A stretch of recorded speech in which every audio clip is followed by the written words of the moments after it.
Hi guys, it's Mimberly and welcome back to the channel and welcome to the month of May. Now, May is going to be a community month where I solely focus on requests. So a lot of you have been making requests to me over the last couple of weeks. Hopefully we can get around to all of those requests this month. But the first one is a lot of you were asking me to react to Cyberspace Moles again. So we are on Caleb's version today, caught in a trauma loop of repetitive grief. Now, this is 35 minutes long, so how traumatized can Caleb be? I don't know, but we are going to find out. But before we do start, please make sure you give Cyberspace Moles all the love and support you guys give me, and I will put her video link in the description. So if you guys want to go and check this out on your own time, I think she'd appreciate that as well as I would. So, let's get straight into it. Disclaimer before we dive in. I'm not a licensed psychologist or I got a drink on me as well because we've got a heat wave and it's it's bloody horrible. Based on research and a lot of personal interest in psychology. I actually studied it for a while and even dreamed of being a psychologist at one point. But, you know, life happens. Yeah. That said, I've always loved trying to understand why people and fictional characters are the way they are, especially when it comes to trauma and healing. This video does go into some heavy themes, trauma, loss, emotional pain, so just a heads up in case you need to pause or take care of yourself.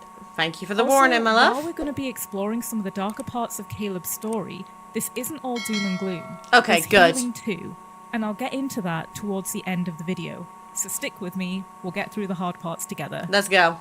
Thanks guys, hope you enjoy. I'm sure we will, let's see. Some children learn to love from lullabies. Caleb learned to love from loss. He's not an antagonist, a cautionary tale, or a character designed to be feared. Rather, he is a portrait of what happens when grief never resolves, when trauma becomes the foundation of identity, and when love is shaped not by freedom, but by fear. Caleb's character presents a case study in what happens when childhood trauma, unresolved mourning, and emotional isolation fuse into a single haunting survival loop. Oh god, this is going to be deep, isn't it? Is to step into the mind of someone who has never truly left the moment of trauma. He doesn't grow forward, he repeats. His entire existence is a loop of love, of guilt, of trying to protect someone he could never save when it mattered the most. As a child, it's implied that he experienced the repeated death of MC in experimentation scenarios. An experience that may have fundamentally reshaped his nervous system. Oh my god. He was not simply scarred by trauma, he was built by it. His emotional responses, attachment behaviors, and distorted sense of love are the result of a brain adapted for survival rather than connection. This video is not a justification, it's not a redemption arc, it's a psychological study of how grief calcifies into identity, how complex PTSD rewires the brain's architecture, and how love, when filtered through fear, becomes possessive, obsessive, and all-consuming. Yeah, because he is kind of our yandere boy, isn't he? Caleb's choices. His early trauma created a neurological and emotional loop that he cannot escape. Hopefully my fan's not being too loud either. I feel like it might be. It's not a sign of... Yeah, you guys can definitely hear that. Let me see if I can turn that off. There you go, I've just turned it down to like a lower setting because it's like 25 degrees in the UK at the moment. Now I know a lot of you are going to think, oh my god, Mim, that's not that much. Trust me, in the UK it's a lot. I'm wearing a dress today, it's that bad. Of profound dysregulation and loss. Oh. Caleb does not seek power, he seeks safety, not for himself, but for the one person he believes he must never fail again. His love is real, but it is shaped by fear. And somewhere within him, a frightened boy still believes that if he can just keep her safe this time, the pain might finally stop. Yeah. Even Caleb's earliest dreams, the ones that should have belonged to childhood wonder, were shaped not by curiosity, but by fear.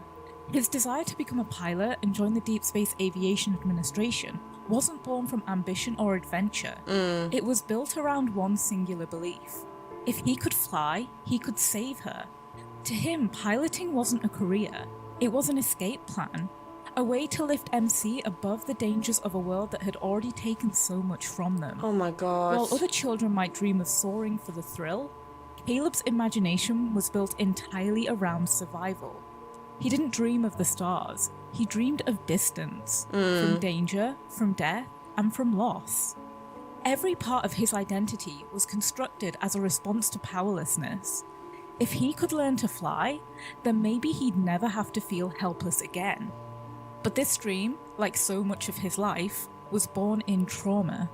And even before he entered the cockpit, the sky itself had already become a metaphor for escape, for freedom, for control. Yeah, because Caleb was very very controlling at the beginning in the story. Fast enough, then nothing could touch them again. It was never really about flying. It was about not failing her again. Caleb's emotional development appears to have halted at the moment of his earliest trauma, the first time he witnessed MC's death. While the full details remain obscured, what's clear is that Caleb experienced profound grief and instability at a formative age. This kind of early childhood trauma has a significant impact on both the structure and function of the developing brain. Yeah. A psychological paper called The Impact of Childhood Maltreatment, a review of neurobiological and genetic factors, shows that children exposed to early trauma often display overdevelopment in the amygdala, the brain's fear and threat detection center, and underdevelopment in the prefrontal cortex, the area responsible for executive function, impulse control, and emotional regulation. Caleb's behaviors reflect these neurological changes. He is impulsive, emotionally reactive, and prone to black and white thinking when it comes to MC's safety. Makes sense. In lucid dreams, he lashes out at Colonel Heath in a fit of rage after an ambush puts MC at risk. Yeah. In fact, his first words upon confronting Colonel Heath are, "Who said you could start it when she was around?" How could you? His concern bypasses protocol, logic, and even diplomacy. Yeah. This is pure limbic system override, a response rooted in survival, not strategy. It is the amygdala taking control when the prefrontal cortex is overwhelmed. Such reactions are not signs of weakness, but of a brain that has been forced to operate in a constant state of threat awareness. Yeah. A condition known as hypervigilance, common in those with complex PTSD. There is a sense that Caleb never truly moves past his childhood emotionally. In Endless Summer, he reminisces about MC needing help to reach the top shelf as a child, and asks why she can't as an adult. Check this scene out for a second. When you were a kid, you were too short to reach the books on the top shelf. How come you still can't get to them as an adult? Yeah, and I made a joke because of me being short. Okay, but I could... Oh my god, that was a tiny bit too quick for me to reread out for those of us who are listening on Alerkies. Okay, but I couldn't reach the second shelf back then. Now it's just the one at the very top that's giving me trouble. My tendency to correct Caleb makes him chuckle. He reaches out to toss on my hair. Did the shelf grow taller with you? This moment seems harmless, but on the surface, it's deeply revealing. Caleb's image of MC is frozen in time. He just sees that He still little sees kid. her as someone small, dependent, and in need of protection. Yeah, I Not agree. because he underestimates her, but because he needs her to need him. When, in exclusive aftertaste, she reaches for the shelf without his help, his subtle unraveling begins. This seemingly minor event threatens the foundation of his self-worth. Yeah. Without the role of protector, who is he? This is where psychological arrest becomes apparent. Caleb's identity was built in response to trauma, specifically his role as MC's shield. His need to protect her is not merely affection, it is the scaffolding of his emotional survival. Yeah. In both Rain's Embrace and Homecoming Wings, Caleb's trauma loop demonstrates something more explicitly dangerous, not just for himself, but for MC as well. These scenes reveal his desire not only to protect her, but to preserve her, to trap her in a version of the past where she still needs him, where he is still not. Oh god. In Rain's Embrace, Caleb and MC The bond, are yeah. physically locked in the attic, but it quickly becomes clear that Caleb is emotionally locked in time. He confesses that he once locked her in the attic as a child to keep her safe from bullies, a disturbing but very telling memory. His actions, even as a child, stemmed from the idea that control is safety. Yeah. And when she asserts that she no longer needs protection, his reaction is not just frustration, it's grief. He challenges her to physically fight him, framing her independence as something she must prove before he can accept it. Yeah. In trauma psychology, this aligns with emotional regression, where an individual reverts to earlier attachment patterns in a response to perceived abandonment. Caleb is no longer speaking to MC as an equal. He is responding to her as if she is still the child who once needed him, Yeah. and as if he is still the boy who couldn't keep her safe. His emotional unraveling culminates in this moment of clarity. Right. I forgot. You're not a little kid who needs to be protected anymore. It's me who can't let go. I want to forgot keep he you said in a this. world where it's just the two of us. Here, Caleb admits something to himself. Yeah. His love is possessive not out of cruelty, but out of a desperate need to preserve the illusion of safety and emotional relevance. Yeah. He doesn't want to dominate MC. He wants to freeze her in time. Because if she grows, he becomes obsolete. He wants to and that still emotional be relevant. extinction is something Like, does his she still need trauma-wired him? brain cannot tolerate. Oh my god. This desire for emotional stasis and fantasy control is taken to an even more intense level in Homecoming Wings. When MC prepares to leave, Caleb suggests they have dinner, a seemingly ordinary gesture that masks his deep desperation to stop her from pulling away. He grabs her arm, and she pulls back angrily, distancing herself by sitting on the couch, making it clear that the emotional closeness he's seeking is not mutual. What follows isn't an argument, it's a breakdown in the relational dynamic they once shared. Take a look at this scene. I wonder, how did you turn into someone I hardly recognize? Yeah. Oh, I know. You're thinking some chip got put into my brain, right? And now I'm no longer who I used to be? What if I told you I was always like this? When Yeah. Caleb says, "What if I told you I was always like this?" is a very chilling admission.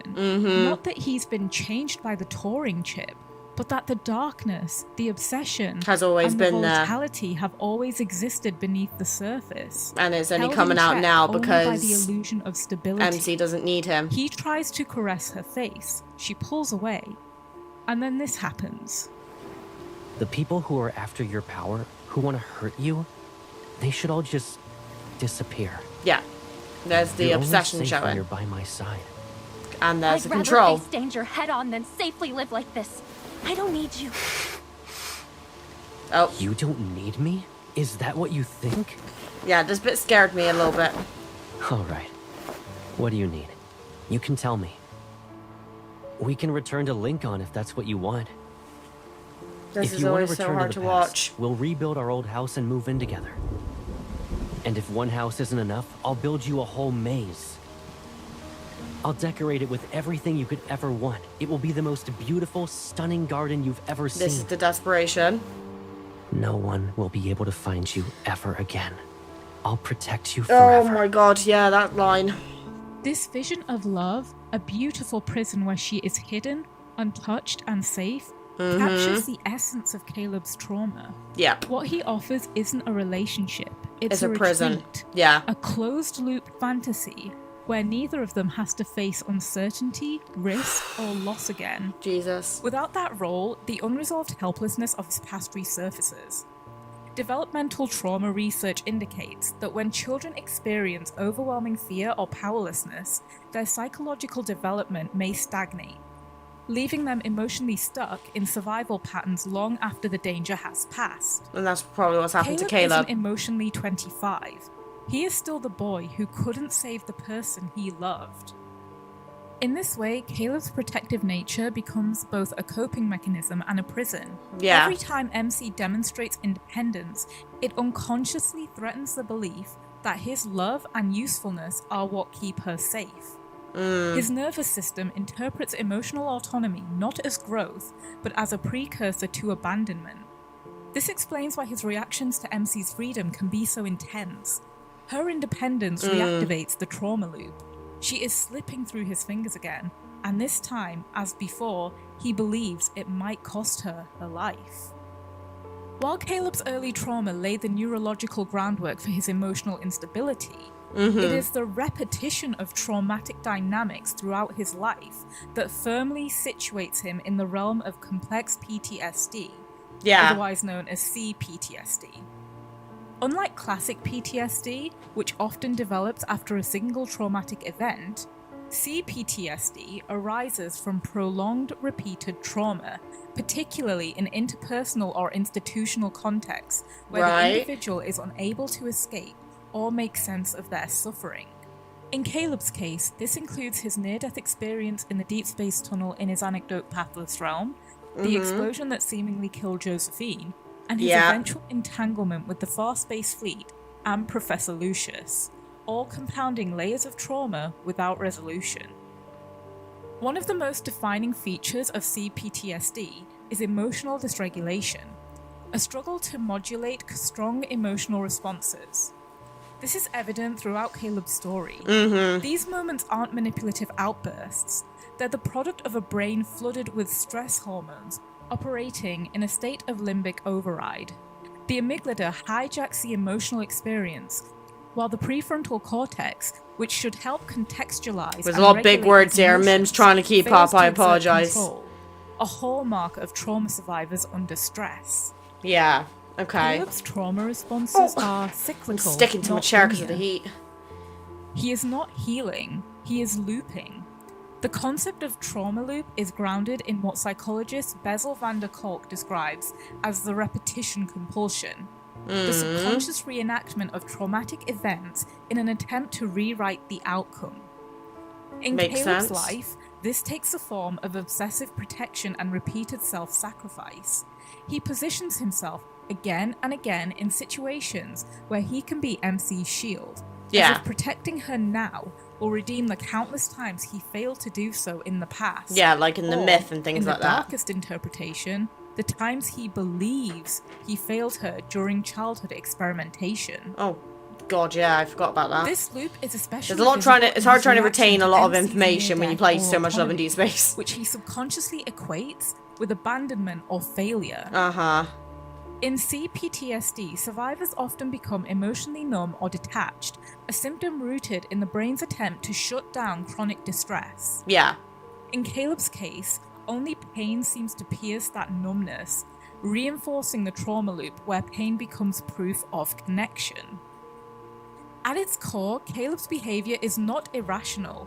It is the natural outcome of a nervous system shaped by fear. And obviously MC is not going to understand that, is she? And trapped in patterns that seek emotional safety through repetition. And control. No matter how destructive that repetition becomes. Listen, can we just say that Cyberspace's Moore's MC looks absolutely beautiful as well? To finally get it right. Yeah. Even if it means enduring constant emotional pain to do so.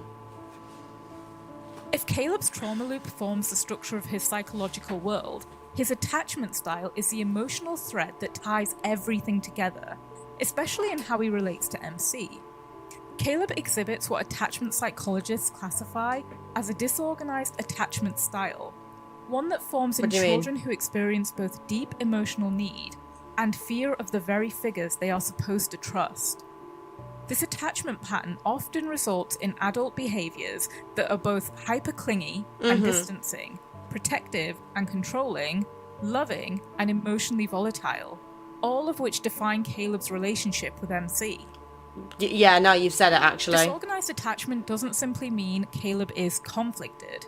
It means that for him, closeness and danger are intertwined. Yeah. He craves intimacy, but on a neurological level, his brain perceives emotional vulnerability as a threat. This internal conflict is evident in hidden ways. Yep. I can't have any weaknesses. Then you'll feel safe relying on me. Yeah, I remember this. Because he didn't want to see it, or he wouldn't want MC to see him weak.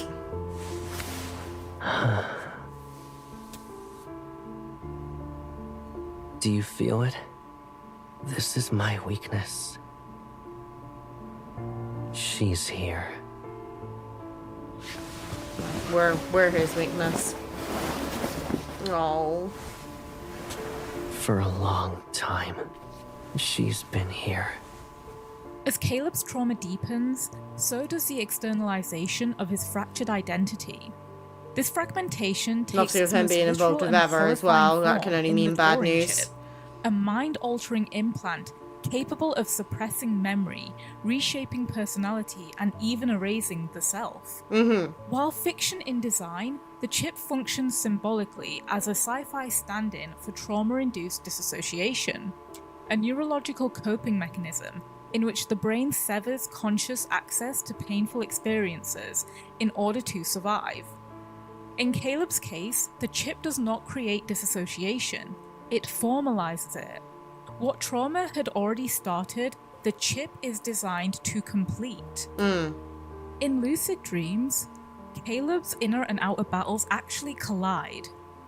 After he collapses and MC takes him home, the Turing chip activates with a very cold and clinical alert. Warning. Emotional fluctuations have surpassed the threshold limit. Yeah.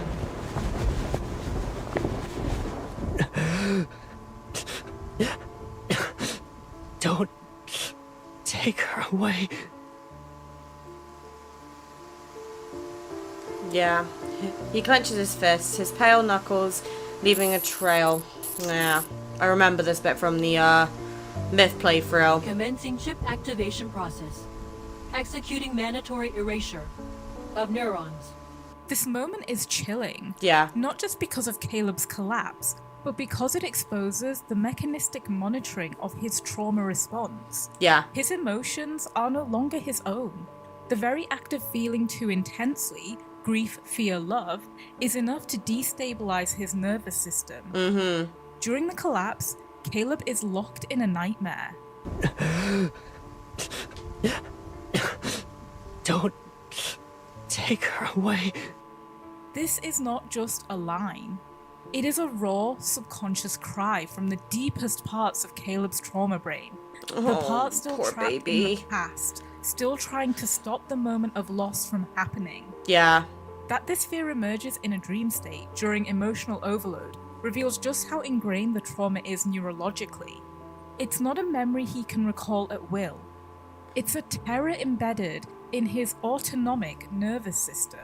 If we look at this through a psychological lens, this aligns with van der Kolk's concept of the living trauma, in which unresolved pain doesn't simply affect memory, but reorganizes the body's stress response systems. In Caleb's case, the chip becomes a stand-in for both his trauma history and institutional control, a mechanism that aims to suppress emotional pain, yet ironically triggers deeper physiological collapse when emotions inevitably break through.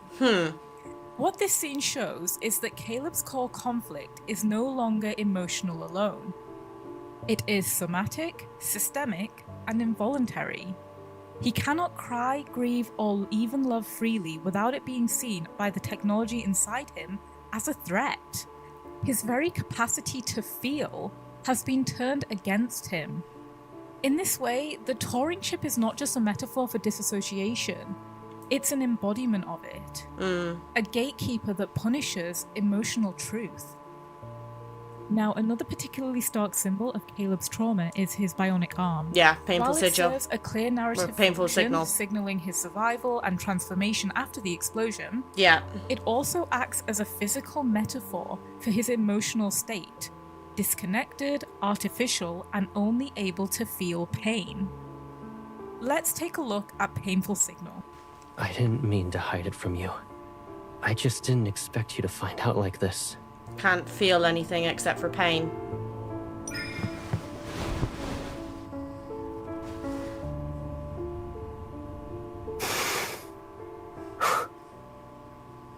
I barely feel any pain unless it's under repair. Yeah. But I can't even feel you anymore. Her touch doesn't register. There is no warmth, no sensation, No. only pain when the arm is being repaired, overridden, or stressed. In trauma psychology, this moment is chillingly familiar. It mirrors the experience of emotional numbness and bodily alienation reported by many survivors of long-term trauma. From a neurological perspective, these experiences are linked to problems in areas of the brain that handle pain, body awareness, and emotions, specifically the ACC and the insula.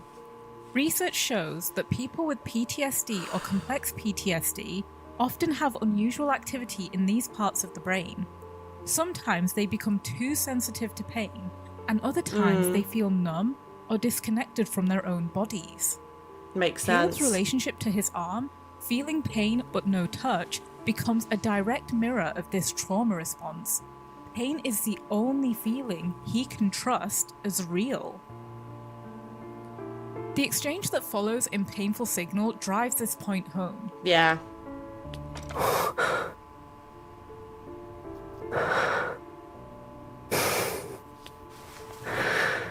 If that's what it takes to feel you, I'll accept it. For trauma survivors, this dynamic is common. Emotional numbness can be more terrifying than And pain, yeah. because pain, at the very least, is proof of existence. Proof of them being In alive. Caleb's case, pain becomes the tether between him and MC.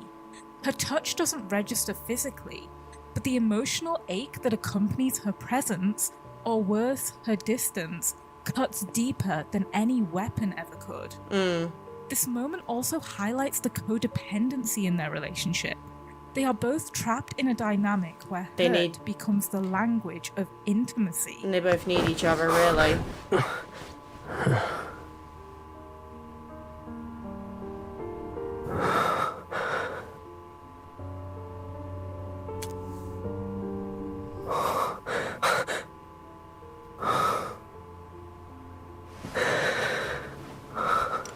You're the only one who can ease my pain. It's hard seeing these memories again. This is a heartbreaking attempt at mutual healing. She's asking him to reach through the numbness, to connect, despite the damage and the scars. He responds, "You're the only This one game who is can so ease deep my and I pain." love it. It's a declaration that places Because the like weight everyone of his interprets recovery things differently, and that's one of the entirely on her beauties of games like shoulders. this. Another symptom of his trauma, and another layer of emotional burden she now shares. Like that's one of the things I think I love the most when it comes to Love and Deepspace is the fact that because each of the characters have kind of got like their own like individual thing, right? It means that as players we're a lot more open to our interpretation. So I'm gonna just give my little hot take on Silas here real quick. So as we know from the Silas Dragon myth, Silas was basically destined to kill his lover. That was because he was cursed. You know, that was the dragon's curse. And during the entire time of the myth, he tried to kind of stay away from her and kind of not like feel too much. Just feed her soul, devour her, done. But those feelings developed, and even though like, you know, the dream at the end and things like that, my personal theory is that's why he was so forceful when we first met him in the story for this present timeline. Because I think Silas does remember about him being a dragon, and he knows about the curse and the fact their souls are, you know, linked and things like that. So I think at the very beginning he was trying to force her to resonate with him because he desperately wanted her to remember what they went through.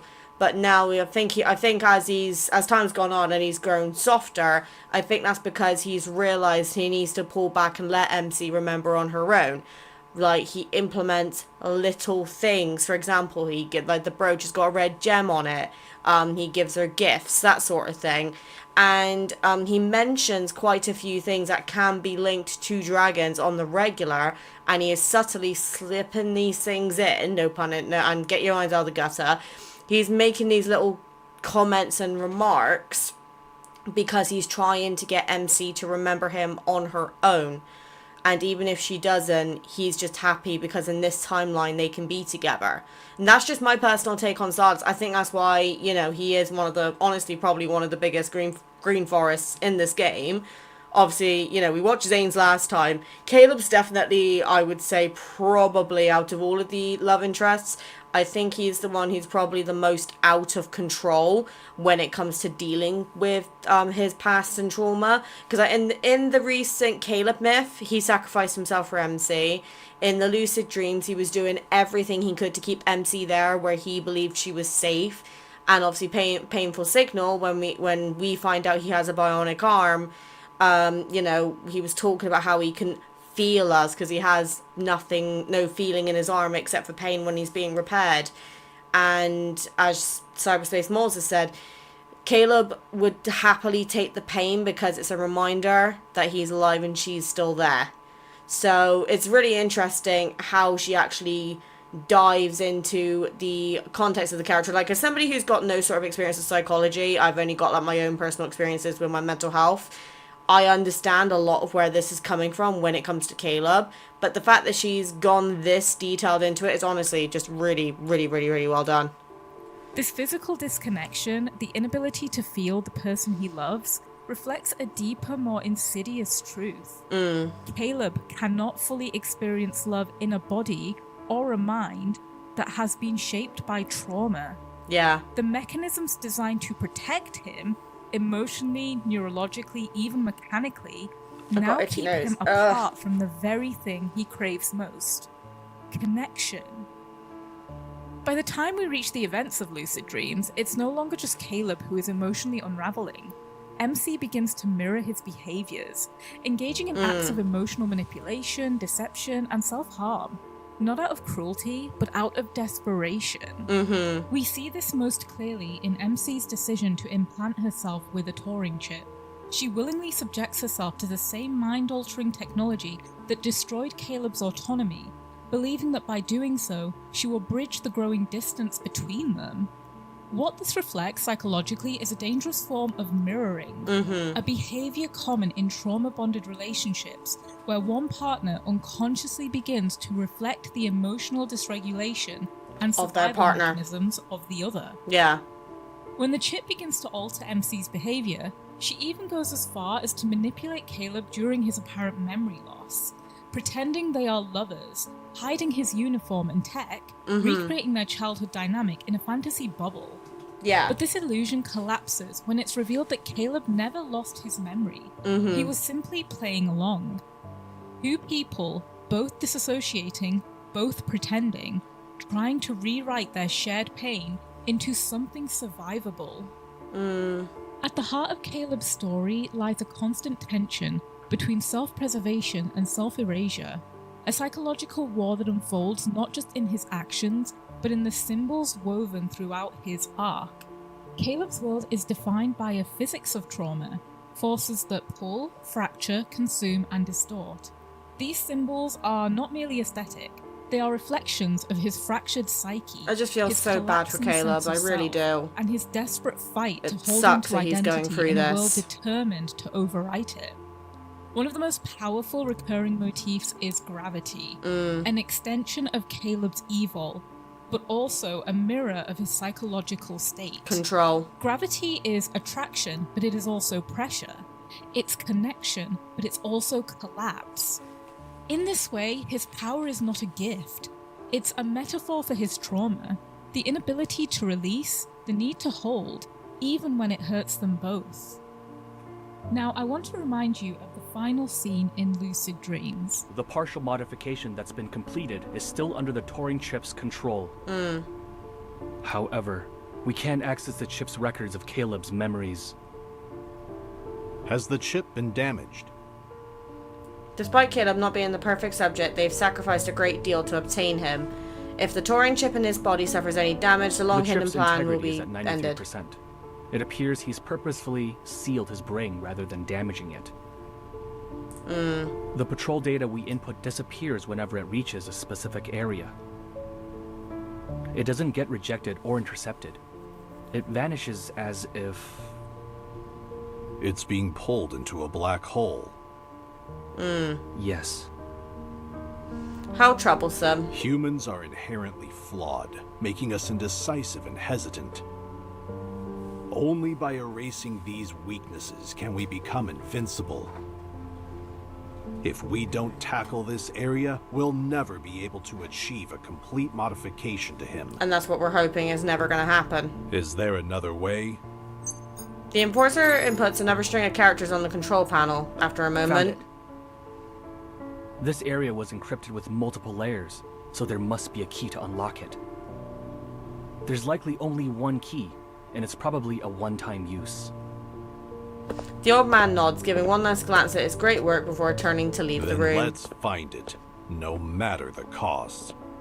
The use of black holes in lucid dreams deepens this metaphor. Black holes are regions of space where matter and memory disappear, much like the way Caleb's past is obscured, fragmented, and overwritten. When Professor Lucius and his team attempt to unlock Caleb's brain, they speak of his sealed neural regions like singularities, unreachable cores where even technology cannot penetrate.